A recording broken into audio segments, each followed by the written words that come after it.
We begin the Madera Minutes with both Madera High and Madera South High Schools doing their school supply distributions a couple of weeks ago. MUSD staff, which included security officers and bus drivers, came together to greet the students and provide them with supplies they need to succeed during distance learning. Hispanic Heritage Month continues at Madera Unified, and many schools have found ways to celebrate. Eastin-Arcola gave their third grade classes an art project that involved them making their heritage dolls. Many of the students got very creative and revealed their family's country of origin and customs.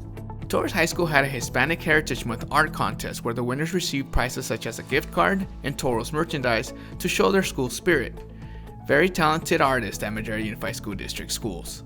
Madera South High School had their Senior Sunrise yearly event, but because of the pandemic, it was virtual this time. The event was led by student advocate Lucia Santana. They played games such as Cahoots, Trivia, and other competitions for prizes. According to Student Club Officer Jeremiah Goodman, although this virtual event is not what they expected, it still brought them together. We've all been through a lot these 4 years of high school, especially in the last year with the pandemic. So this Senior Sunrise is supposed to be a time where we just all come together and take a deep breath, hang out together, and just share these memories together. As this is our closing of high school after a long 4 years. Madera High School class of 2023 partnered up with the American Red Cross to assist in fire relief for victims of the Creek Fire by holding a fundraiser at Perko's Cafe on October 3rd. The restaurant donated 10% of the proceeds of everything purchased on that day and also sold raffle tickets for gift baskets.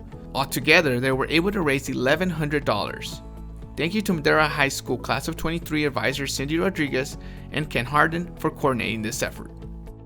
The local Starbucks location on Howard Road donated coffee to Howard school staff on World Teacher Appreciation Day. According to the school principal Jeff Daly, his staff was very appreciative of the gesture by the local Starbucks, and it made the teacher celebration even better. Last week, Realtor for Pro Mr. Z Ricardo Hernandez donated over 800 pumpkins to MUSD's elementary schools, which were distributed Wednesday while they lasted during the weekly food distribution. Well, this is something that my son and I and all the kids, we just did all the research ourselves. We decided, it was a good thing that these kids learned what it took to grow pumpkins.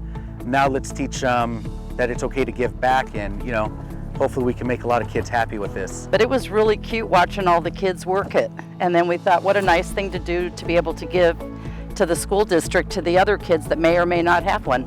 It's a pretty big deal for our kids because, our kids don't, not all of them have the opportunity to have a pumpkin or in things like that. And so it puts a big smile on some of their faces that's well worth seeing. Madera Unified School District was recognized as one of the healthiest school districts in the nation. MUSD's 23 comprehensive schools were recently named America's Healthiest Schools by the Alliance for Healthier Generation. Congratulations to all who helped Madera Unified become one of America's healthiest schools for efforts prioritizing nutrition, physical activity, and strong wellness policies. Madera Unified is the only district in California to have all of its comprehensive schools recognized with the Bronze Award for being America's Healthiest Schools in 2020. Across the nation, many states celebrated Indigenous Peoples Day on October 12th. Last year, Governor Gavin Newsom issued a proclamation declaring October 14th as Indigenous Peoples Day in the state of California. MUSD would like to recognize and celebrate all Indigenous people.